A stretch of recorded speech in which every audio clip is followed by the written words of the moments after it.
संसार में भोगों में आनंद नहीं है। ये बात जब तक ज्ञान नहीं होगा तब तक हम भूल करके प्रभु को, भोगों को सत्य मानकर उन्हीं भोगों को भोगेंगे। गांव में जब गन्ने का रस पकाया जाता है तो गुड़ बनने के पहले उसे पतोई कहते हैं। गांव में ऊपर का जो मल आता है उसे एक जगह एकत्रित कर दिया जाता है। छोटे छोटे गांव के बच्चे उसको खाते हैं तो बहुत मीठा लगता है, क्योंकि गन्ने के रस का होता है। अगर उनको रबड़ी मिले तो भला वो चाटेंगे? जो गन्ने के रस का ऊपर का मल है, जिसे पतोई कहते हैं, वो कई कामों में आता है। जैसे कूट कर उसको तंबाकू में मिलाते हैं, उसी पतोई की शराब भी बनाते हैं, उसको चाटते हैं तो बहुत मीठा होता है। गन्ने के रस का ऊपर का मल होता है। अगर उनको रबड़ी मिले तो देखेंगे भी नहीं उस मल की तरफ। ऐसे ही ये तो प्राकृतिक बात है।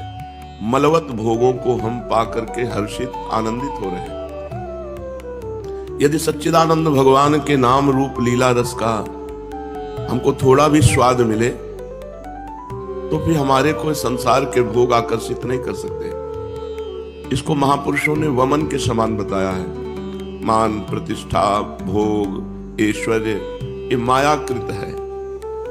जब इसमें हमारा चित्त लग जाता है तो सुख का अनुभव होता है। जब सुख का अनुभव संसार में होता है तो भगवान के भजन में रति नहीं होती, बहुत बेकार समय जाता है। जब भोगों से वैराग्य होता है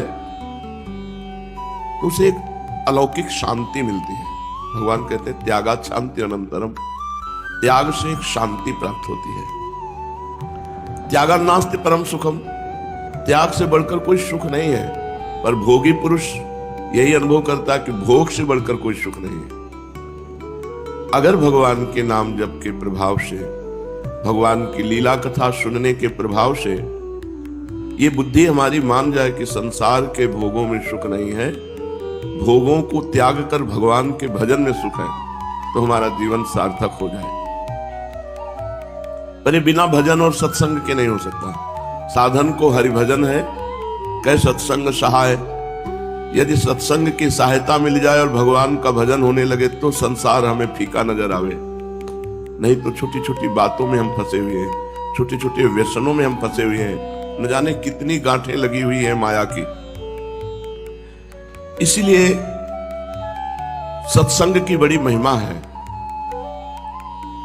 व्रतांसि यज्ञ छंदांसि तीर्था नियमा यमाः यथा वरुंधेत सत्संगा सर्वसंगोपहो हिमाम। बड़े बड़े व्रत, नियम, तीर्थयाटन, बड़े बड़े अनुष्ठान, ये भगवान की प्रसन्नता का हेतु नहीं हो सकते। भगवान कहते हैं ऐसा मैं प्रसन्न नहीं होता, अधीन नहीं होता जैसा सत्संग से हो जाता हूं। सत्संग से इसलिए कि सत्संग सुनकर संसार से हमारा संबंध ढीला होने लगता है, और जब हम भजन करने लगते हैं तो संबंध ही छूट जाता है। सब में परम प्रेम में भगवत भाव, हृदय बड़ा शीतल, निरंतर भगवत स्मृति, कोई कामना की आग ही हृदय में नहीं। और जब हम सत्संग सुनते हैं तो हमें पापों का दंड नहीं भोगना पड़ता, क्योंकि हमसे जो पाप होते हैं वो हमें जलाने लगते हैं। अरे हमसे तो ये पाप, अभी नरकों का वर्णन सुनो आप तो आप देखो आपके हृदय में आग लग जाएगी। अरे हमसे भी तो गलती हुई है, ये हमको नरक भोगना पड़ेगा। हृदय जलने लगेगा, उसी जलन में वो पाप नष्ट हो जाते हैं। जो हृदय में पश्चाताप का आग उत्पन्न होता है वो प्रायश्चित हो जाता है समस्त पापों का। और ये तब होता है जब भजन और सत्संग, जो बढ़िया से भजन करते हैं उनका सही अनुभव होता है। कल एक उपासक कह रहा था जब नाम जप करता हूं तो बहुत जलन होती है। उनका वो जलन ठीक है, क्योंकि हमने भी अनुभव की है। प्रारंभ में इसलिए होती है कि भजन पापों का नाश करता है। जब मन जलता है तो निर्मल होता है। जैसे सोने को जलाया जाए तो उसका मल नष्ट हो जाता है, ऐसे ही मन जब भगवत चिंतन सत्संग, तो उसमें एक जलन पैदा होती है। वो जलन सारे पापों को, अभिमान को नष्ट कर देती है। फिर वो सांसारिक मान, प्रतिष्ठा, सुख का त्याग करके भगवान के मार्ग में अग्रसर होता है। प्रसंग चल रहा है महाप्रभु चैतन्य देव का दिग्विजयी पंडित के साथ वार्तालाप। यह ऐसा पंडित है जिससे सरस्वती जी सिद्ध है, इसके सामने कोई बात नहीं कर सकता। नवद्वीप में आकर इसने डंका बजवा दिया कि या हमसे शास्त्रार्थ करें या हमारे विजय पत्र में अपनी हार लिख दें, तो कोई इससे सन्मुख नहीं हो रहा था। महाप्रभु चैतन्य देव ने विचार किया कि अगर ये पंडित कभी गंगा किनारे हमको मिल जाए तो एकांत में इस थोड़ी चर्चा हो जाए, तो इसको पता चल जाए कि भगवान ने एक से एक बढ़कर विद्वान, एक से एक बढ़कर ज्ञानी बनाए हैं। पता लगाया विद्यार्थियों से कई बजे गंगा जी आता है, तो बताया शाम टाइम आता है। महाप्रभु अपने परिकर के साथ गंगा किनारे बैठकर ऐसे ही शास्त्र की चर्चा कर रहे थे। इतने में इशारा हुआ कि वो देखो दिग्विजयी पंडित आ रहा है। दिग्विजयी पंडित गए, गंगा जी का आचमन किया, प्रणाम किया, लौटे तो देखा कुछ विद्यार्थी जन तर्क विवाद कर रहे, तो ऐसे ही मनोरंजन के लिए खड़े हो गए। जो ही देखा तो सब खड़े हो गए, आओ आओ महाराज, आसन बिछाया, बैठा ले। महाप्रभु ने अपने उत्तरी वस्त्र बिछा दिया, बड़ा सम्मान किया। उन्होंने पूछा महाप्रभु से, आप किस ग्रंथ के विद्यार्थी हैं? तो अन्य विद्यार्थियों ने बताया इनका नाम निमाई पंडित है, विद्यार्थी नहीं अध्यापक है। अच्छा अच्छा, हमने भी नाम सुन रखा है, चलो करो आपस में चर्चा। तो उनका महाराज आपके सामने क्या चर्चा करें, हम लोग तो सब आपके शिष्य और पुत्र के समान हैं, आप ही कुछ सुनाओ। बस अवसर मिला अपनी विद्वता का प्रभाव दिखाने का। 100 श्लोक नवीन तत्काल रचकर गंगा जी की महिमा के गाए। सब आश्चर्यचकित हो गए। महाप्रभु ने कहा कि किसी एक श्लोक की आप व्याख्या करके बता देते तो अच्छा था। तो तुरंत प्रश्न का उत्तर देते हुए दिग्विजय ने कहा, आप ही कोई श्लोक बता दो, जो हमने श्लोक बताया उसी की व्याख्या कर दे। उसको था धारा प्रवाह 100 श्लोक अभी हमने बोले हैं, तो हमारे श्लोक को कोई कंठस्थ या पकड़ सकता ही नहीं, क्योंकि अभी अभी की रचना है। महाप्रभु ने महात्म गंगा आया इस श्लोक को पूरा पढ़ा और कहा इस श्लोक की व्याख्या करो। वो आश्चर्यचकित हो गया कि 100 श्लोकों में से बीच से एक श्लोक पूरा कंठस्थ कर लिया और कहा इसके कुछ गुण दोष बताओ। तो दिग्विजय ने कहा काश्मीरी पंडित के काव्यत्व में दोष तो हो ही नहीं सकते। तो कहा दोष तो कालिदास और बड़े बड़े विद्वानों के कवित्व में भी है, तो गुण दोष तो होता ही है महाराज। तो बोले आप ही बताओ। तो 5 गुण पहले वर्णन किए, महाप्रभु ने फिर 5 दोष वर्णन किए और उसका मुंह खुला का खुला रह गया, कोई उत्तर ही नहीं दे पाया। जब महाप्रभु चैतन्य देव ने उसके श्लोक में 5 दोष वर्णन किए। अब दिग्विजयी पंडित थोड़ा सा, विद्यार्थी जन बैठे थे उनके बीच में, कुछ बोलने की हिम्मत नहीं, तो एक निराशा सी आई, उठ करके चला गया। बहुत भारतवर्ष में ख्याति उसकी प्राप्त थी, वो अपने को बहुत बड़ा कवि और पंडित समझता था। मैं कवि हूं, बहुत विद्वान हूं। देश में घूम घूम करके जो इज्जत प्रतिष्ठा प्राप्त की थी, आज गंगा किनारे महाप्रभु चैतन्य देव ने सारी उसके हेकड़ी और अभिमान धूल धूसरित कर दिया। उसकी आशा थी कि नवद्वीप में मेरा डंका बजा है तो कोई हमसे शास्त्रार्थ करने वाला मिलेगा ही नहीं। इतनी ऊंची आशा पर पानी फिर गया, क्योंकि कोई उत्तर नहीं दे पाए। 5 दोष जब वर्णन किए तो चुप केवल सुन लिए। अब उनके हृदय में ये बड़ी भारी आग लगी कि मेरी सारी ख्याति मिट्टी में मिल जाएगी, ये तो मुझे परास्त कर देगा निमाई। गंगा जी से लौटकर वे चुपचाप आकर पलंग पर पड़ रहे। उनके साथी पंडितों ने भोजन के लिए बहुत आग्रह किया, किंतु कहा तबीयत खराब है। तबीयत तो बिगड़ी जाएगी, जो अहंकार की तबीयत है वो महापुरुषों के सामने बिगड़ जाती है। बार बार जब उनके जनों ने कहा तो थोड़ा कड़क स्वर में कहा, आज हमारी पाने की इच्छा नहीं, स्वास्थ्य ठीक नहीं, आप लोग पाइए। बार बार वो सोचते मेरे सरस्वती को क्या हो गया है। उनको ये पता नहीं कि भगवान और भगवान के भक्त, इनसे सरस्वती जी भी डरती हैं। जब देवताओं ने सरस्वती जी के चरणों में माथा रखा और कहा कि भरत जी की बुद्धि को बदल दो, राम जी को मनाने चित्रकूट जा रहे हैं, तो सरस्वती जी ने कहा तुम्हारी बुद्धि खराब है। भरत जी की बुद्धि हम बदल दें, हमारी सामर्थ्य है कि भरत जी की बुद्धि बदल दें? सवाल नहीं, भरत जी की बुद्धि नहीं बदली जा सकती। क्यों? क्योंकि जिनको सरस्वती जी से बुद्धि प्राप्त हुई उनमें भरत जी स्थित हैं। ये मुझे क्या हो गया? बड़े बड़े दिग्विजयी विद्वान मेरे सामने बोल नहीं पाते थे, अच्छे अच्छे शास्त्री और आचार्य मेरे प्रश्नों का उत्तर देना तो अलग रहा, मेरे प्रश्न का रहस्य भी नहीं समझ पाते थे। और आज गंगा किनारे एक नए युवक अध्यापक ने मेरी पूरी धुल ली, एक भी न चली, मेरी बुद्धि पर पत्थर पड़ गए। उसकी एक बात का भी मुझसे उत्तर देते नहीं बना। मेरी समझ में नहीं आता कि बात क्या हो गई मेरे अंदर। उन्हें बार बार अपने इष्ट सरस्वती देवी पर बड़ा क्रोध आने लगा। सोचने लगे मैंने कितने परिश्रम से सरस्वती मंत्र का जाप किया, सरस्वती जी ने प्रत्यक्ष प्रकट होकर मुझे वरदान दिया कि मैं शास्त्रार्थ में सदा तुम्हारी जिह्वा पर निवास किया करूंगी। तो आज सरस्वती का वचन झूठा कैसे हो गया? आज मेरी जिह्वा पर से कहां चली गई? इसी उदेड़ गुण में जप करते हुए तंद्रा से आई। सरस्वती जी स्वप्न में आई और कहा, सदा एक सी दशा किसी की नहीं रहती। जो सदा सबको विजय ही करता रहा उसे एक दिन पराजित होना पड़ता है।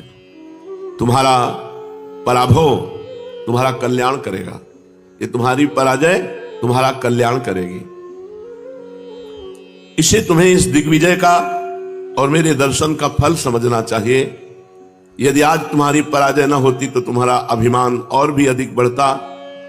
अभिमान ही नाश का मुख्य हेतु है। तुम निमाई पंडित को साधारण पंडित ही न समझो, वे साक्षात भगवान हैं, वे नर रूपधारी श्री हरि हैं। उन्हीं की शरण में जाओ, तभी तुम्हारा कल्याण होगा और तुम इस मोह रूपी अज्ञान से मुक्त हो सकोगे। इतना सरस्वती जी ने स्वप्न में दिग्विजयी पंडित से कहा। दिग्विजयी की आंखें खुल गई, देखा कि सूर्य भगवान उदय हो चुके। ऐसा कभी नहीं हुआ। सूर्य के पहले उठकर संध्या वंदन, अर्घ्य उपस्थान आदि। पंडित जी तत्काल उठे, बड़ी शीघ्रता से जल्दी से कुर्ता पहनकर नंगे सिर नंगे पैरों भागे। कहां के लिए? निमाई पंडित के घर के लिए। रास्ते में इनको जो कोई देखता है एकदम राजा महाराजाओं के भांति हाथी घोड़े लाभ लश्कर से चलने वाला दिग्विजय पंडित अकेले नंगे पैर नंगा सर केवल कुर्ता धोती पहने भागता हुआ निमाई पंडित के घर जा रहा है। ये क्या हो गया? लोग आश्चर्य करते। ये दिग्विजय पंडित जब चलता तो आगे नगाड़ा बजता और राज कर्मचारी ऐलान करते हुए चलते थे, आज नंगे पैर भागता हुआ जा रहा है। बड़ा कौतूहल हुआ लोगों को।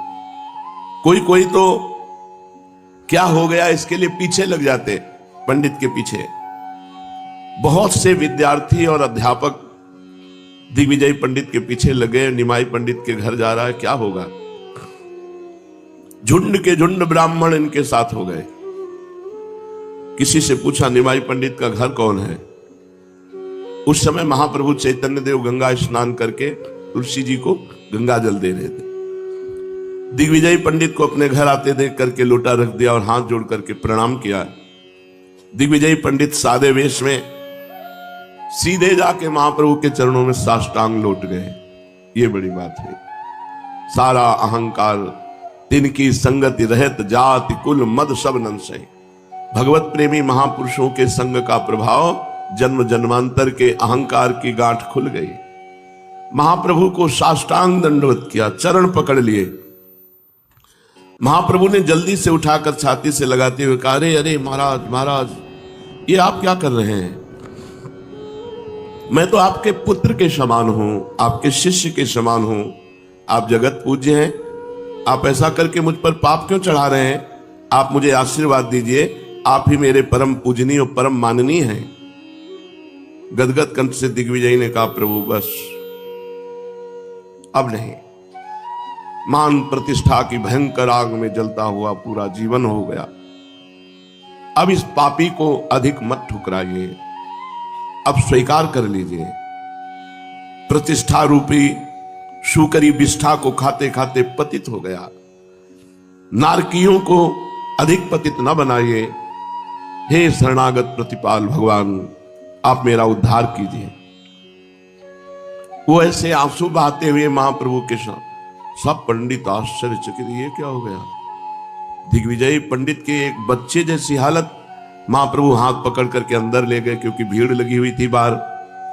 आसन में बैठाला और बैठा कर कहने लगे, आप ये क्या, आप पैदल यहां तक कष्ट किया, सेवक भेज देते, मैं आपकी आज्ञा से दौड़ता हुआ आपके पास आता।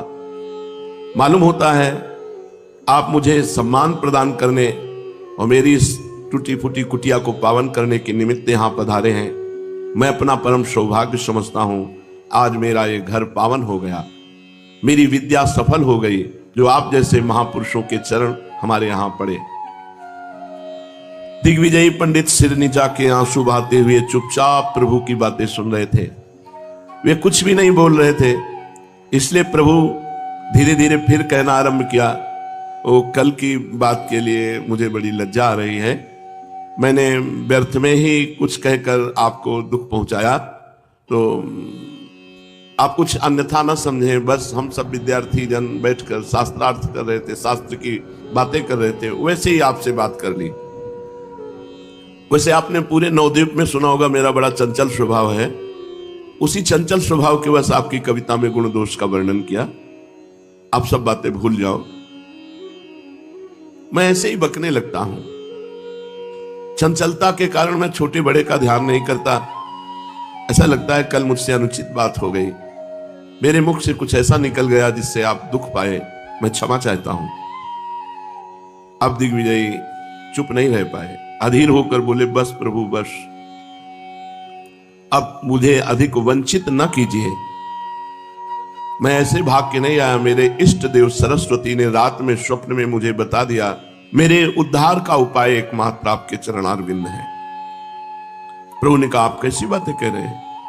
आप शास्त्रों के मर्म को भली भांति जानते हैं, फिर भी मुझे सम्मान देने की दृष्टि से आप ऐसा कह रहे हैं। मैं निवेदन करता हूं, असल में मनुष्य का एकमात्र कर्तव्य प्रभु के चरणारविंद में प्रगाढ़ प्रीति उत्पन्न हो जाना।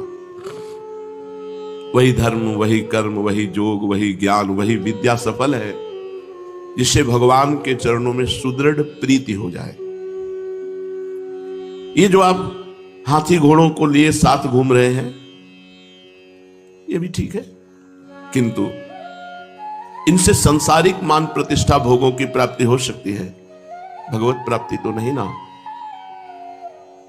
आप जानते हैं, वाग वैखरी शब्द झरी शास्त्र व्याख्यान कौशलम विदुषामि वैदुष्यम भुक्तये न तु मुक्तये।